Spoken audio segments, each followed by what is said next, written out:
Certaines étoiles brillent si fort qu'on oublie qu'elles peuvent s'éteindre. Il y a des noms qu'on n'arrive plus à prononcer sans ressentir un vide, un manque. Il y a des visages qui continuent de sourire à l'écran alors qu'ils n'existent plus que dans nos souvenirs. Halima Gadji, avant d'être une actrice, elle était une présence, une lumière et une promesse. Mais aujourd'hui, il ne reste que des images figées, des scènes rejouées et cette question qui fait mal. Avons-nous vraiment vu la femme derrière le personnage? Voici son histoire. Pas pour juger, pas pour accuser, mais pour se souvenir.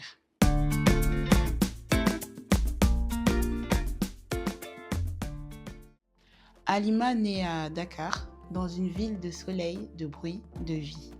Elle grandit entre plusieurs identités, plusieurs cultures, plusieurs regards sur le monde. Elle naît d'une mère maroco-algérienne et d'un père sénégalais. Son enfance n'a pas été de tout repos, car très tôt déjà, elle subit de la discrimination. Elle a des difficultés à s'exprimer car elle bègue. Et l'un de ses professeurs, au lieu de faire preuve de patience pour lui permettre de s'améliorer dans son apprentissage à s'exprimer, a préféré l'exclure, ce qui a causé en elle sa première dépression. Moi, ma première dépression, je l'avais fait à l'âge de 11 ans. Et de mes 8 ans jusqu'à l'âge de 11 ans, j'ai subi beaucoup de violences psychologiques et violences verbales, violences physiques aussi, parce qu'à l'école, je me rappelle quand j'ai commencé, automatiquement, le prof a remarqué mon bègue et c'est devenu mon pire cauchemar. Parce que à travers mon bègue, on m'a fait croire que je n'étais pas intelligente, que j'étais bête. Et à chaque fois que j'essayais de m'exprimer, les élèves se moquaient de moi, le prof ne me donnait pas assez de patience. Et c'est devenu un problème que je vivais à l'intérieur. Donc de mes 8 ans jusqu'à mes 11 ans, à l'école, j'ai vraiment vécu beaucoup de traumas. Et ce qui a déclenché ma première dépression, c'est qu'à la remise des cahiers de composition, quand ma sœur est venue récupérer mon cahier de composition, le prof lui a dit, vous savez, sérieusement, Halima, ça serait bien de la garder à la maison, de lui apprendre à faire la cuisine et le ménage. Comme ça, si elle grandit un peu, vous lui donnez en mariage parce qu'elle ne sert absolument à rien. Et entendre ça et voir la réaction de ma mère, parce qu'après, à la maison, tout le monde était fâché contre moi. Ma mère était en larmes, elle me disait, regarde ce que le prof dit, qu'est-ce qu'on va faire de toi? Et ça a déclenché ma première dépression. Donc j'ai fait une tentative de suicide, je suis allée prendre tous les médicaments et je voulais mourir, tout ce que je voulais. Ce soir-là, j'ai dormi en priant le Seigneur de ne pas me réveiller le lendemain. Malheureusement, ça n'a pas marché.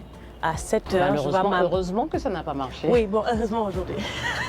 Mais je dis à 11 ans, c'était malheureux pour moi que ça n'ait pas marché. Et puis je me suis réveillée à 7 heures, ma mère me réveille pour aller à l'école et j'ai cru qu'elle aussi était morte et qu'on était tous les deux en enfer. Halima a su affronter les épreuves et se relever et très tôt, elle attire l'attention. Pas par le bruit, mais par la présence. Il y a des enfants qu'on remarque sans savoir pourquoi. Halima était de ceux-là. Le mannequinat devient sa porte, les photos, les poses, les regards fixés sur elle. Mais poser ne lui suffit pas. Elle ne veut pas être regardée, elle veut parler, raconter. Le cinéma, la télévision, ce sont des mondes d'attente. Des attentes longues, silencieuses, souvent ingrates. Halima passe des castings, essuie des refus, rentre parfois sans réponse, mais elle continue. Des rôles discrets apparaissent, des séries locales, des rôles secondaires. Elle apprend à se fondre dans la masse, à observer, sans savoir que le rôle qui allait tout changer se rapprochait doucement. Puis, un jour, Marraine, un personnage qui dérange, qui provoque, qui divise, avec la célèbre série qui la propulse, Maîtresse d'un homme marié. Tu sais, Marème, Lalla am na copine. yow Lalla lu ko indi ci wax ji Mais c'est tout juste un exemple. Gis nga yow sa jabar bu parfaitoon doo fi ñëw. Arrête de me comparer avec ta femme, on n'est pas pareil, on n'a pas le même style. Ok. Waaw.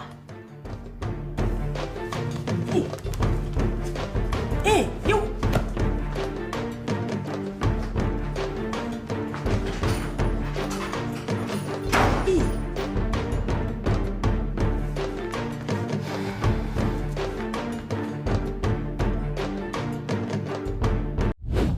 J'en ai honte. Écoute, Amsa, t'as pas le droit de me parler de ce mec, Samba. Toi et moi, on se connaît. Et depuis longtemps. Tu m'as vu en dépression. J'ai été très malade. Ça a été très dur. Donc ça m'étonne aujourd'hui que tu parles de lui, je comprends pas. Ne t'inquiète pas, je ne parlerai plus de lui. Samba lui-même doit arrêter de venir ici. Maintenant, appelle Cher. Pourquoi? Pour vous réconcilier. Réconcilier. Amsa, c'est vrai que j'aime Cher. Mais... il est pas fait pour moi. Regarde, depuis que cette histoire a eu lieu, pas un appel, il est pas venu, pas un message, rien du tout. Franchement, je pense que Cher voulait juste s'amuser avec moi. Il m'aime pas. J'ai perdu. Quand je l'appelle, il prend même pas la peine de décrocher. Je crois que je vais rester seule. Ça peut prendre du temps, mais je rencontrerai quelqu'un. Je suis fatiguée. Marem, je suis vraiment désolée de t'avoir présenté Samba. Ça ne te ressemble pas. Amsa qui me demande pardon. Je devrais en profiter d'ailleurs. Hein. Il est où l'argent que tu me dois depuis 2 mois? Ah, laisse-moi, c'est du passé. Ah, c'est comme ça.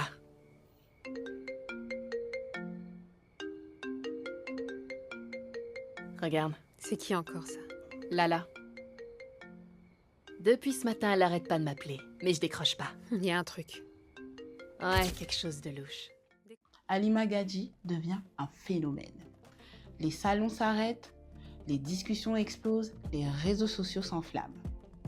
Au début, c'était pas du tout facile, mais une fois que j'ai pris goût au jeu et au personnage de Marem, c'est devenu comme un jeu d'enfant pour moi. Désormais, on ne l'appelle plus Halima, mais Marem Dial. L'amour, la haine, les insultes, les louanges, tout arrive d'un coup.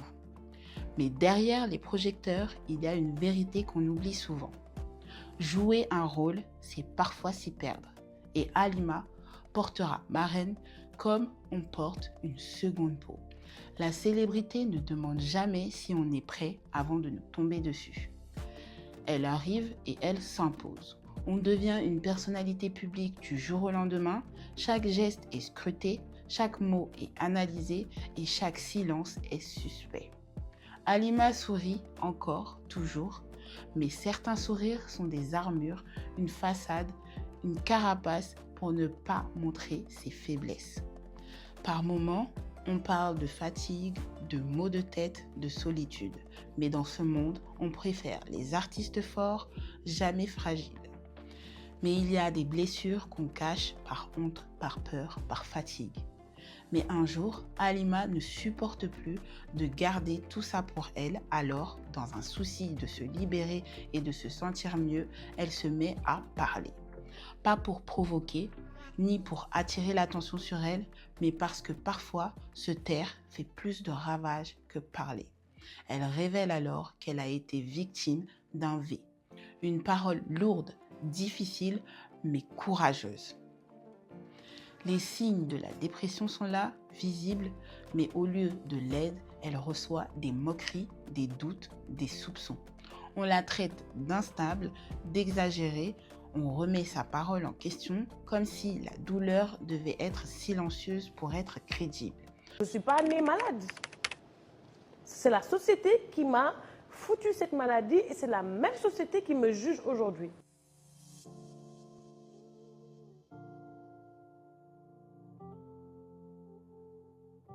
Qu'est-il arrivé à Halima Gadji en fin 2021, début 2022? J'ai fait une grosse dépression. Bon, le médecin a dit aussi que c'était un burn-out. Je me suis retrouvée à l'hôpital psychiatrique et pendant ma dépression, j'ai fait un direct sur Instagram où j'ai dit des choses. J'avais vraiment besoin d'aide en ce moment-là. Je savais pas ce que je faisais. J'ai failli mettre fin à ma vie et voilà. Comme si une femme brisée devait rester digne, calme et surtout invisible. Car la plupart du temps, on nous rappelle toujours qu'une femme sait être forte pour encaisser et emmagasiner des émotions. À ce moment précis, la souffrance d'Halima cesse d'être intime, elle devient publique et quand la douleur rencontre le bruit, elle se transforme en scandale. Les scandales ne préviennent pas, ils tombent. Une affaire, des titres, des jugements rapides, la toile s'emballe. Les mots deviennent violents, incontrôlables. On oublie que derrière l'écran, quelqu'un lit, quelqu'un ressent, quelqu'un souffre. La célébrité isole plus qu'elle ne protège. Et parfois, elle laisse seule face à trop de bruit. Une parole qui, au lieu d'être accueillie, est plutôt remise en question, jugée et doutée. À partir de ce moment, les choses ne sont plus comme avant. La douleur ne s'efface pas, elle s'installe. Son état mental commence à vaciller, la tristesse devient visible. À cet instant, elle ne joue plus, elle souffre.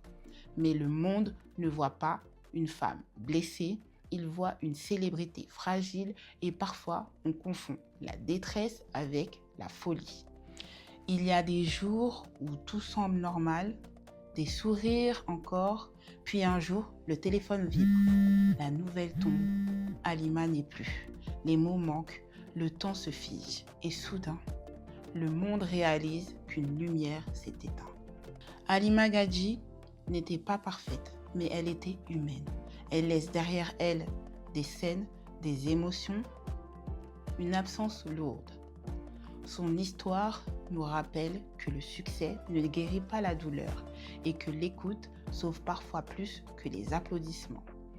Si j'ai fait cette vidéo, c'est pour se souvenir, pour ne plus oublier l'humain derrière la lumière. Et voilà, parfois, une étoile peut briller très fort, mais être sombre à l'intérieur et finir par s'éteindre. Halima Gadji était de celle-là.